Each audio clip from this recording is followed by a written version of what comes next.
fiddles and guitars and flutes and so on, mandolins. And quite often when I'm playing my fiddle, I think of that, the spruce and the maple, and I think of the fact that it was once a living tree in a forest.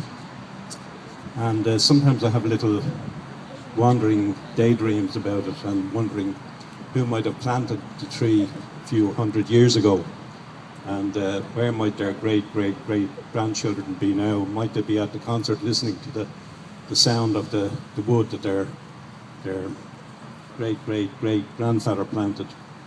Little thoughts like that.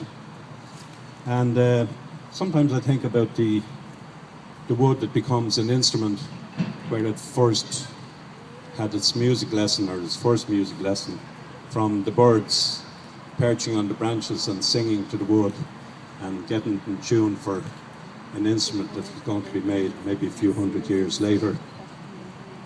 I've happy memories of wandering through this park as a young lad, and only came from about half a mile from here in Marino. And little did I think that we'd have this great honour one day. First of all, for me to be part of this great group, and then to have this honour of having a tree planted for our 50th anniversary. We used to joke years and years ago, Barney and myself, about how long the group might keep going.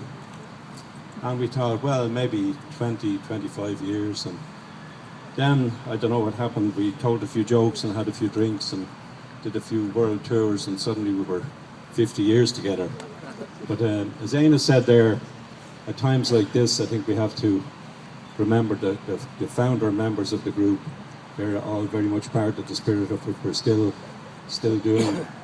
I'm thinking of Ronnie and Kieran and Luke, and the great survivor here, Barney McKenna. And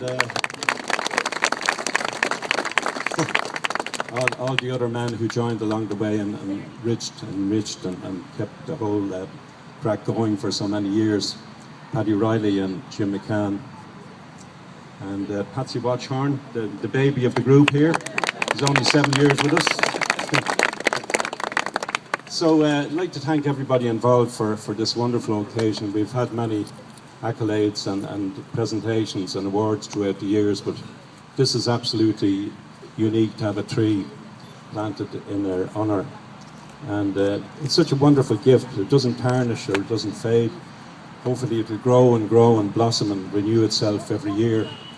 And our great grandchildren hopefully someday will be coming along and say, this was them, and that was the presentation, and that was the year. We're the great old fellas. Yeah. So I'd like to finish by reciting a poem that I wrote 11 years ago, and it's about an acorn, the growth of an acorn.